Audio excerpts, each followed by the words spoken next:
After years of debate, downtown El Paso might not become a historic district after all. That's right. Even though the head of the state's historical commission said the district is extraordinarily important, and the plan is now before the National Park Service. It may be doomed, though. ABC 7's Rachel Phillips joins us live to explain why. Rachel.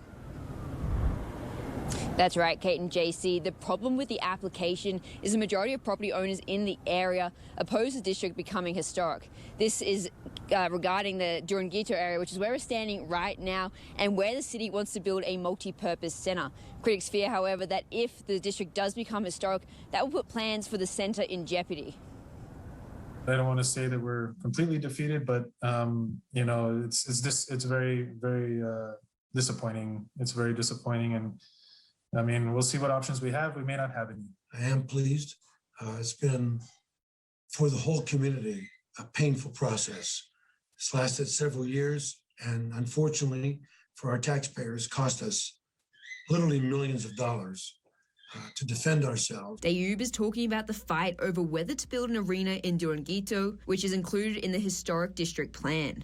According to the National Park Service, under federal regulations, the Park Service can't put the district on the National Register when the majority of private property owners object to the listing.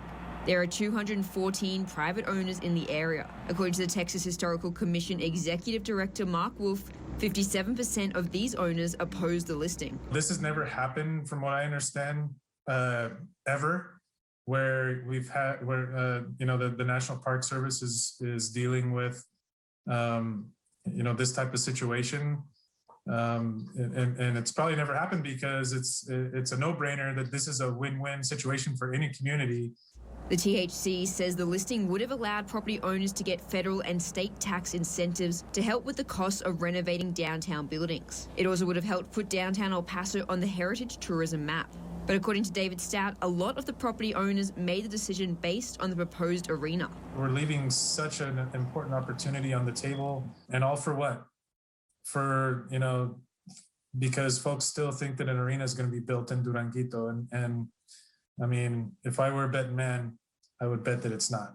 Those who organised the opposition accused the county of not being transparent. Stout told ABC 7 property owners were misled. These folks that oppose it are going out and have gone out and misinformed all these property owners. Criticizing what someone may have done or may not have done or should have done is, I think, fruitless at this point. I think we're all best served as a community if we can just move on. And Kate and JC, David Stout told ABC 7 that they'll still try and look to see if there's anything that they can do, but he's not extremely hopeful, while the other side of things just wants it all to be over with. Reporting live from Duranguito, Rachel Phillips, ABC 7.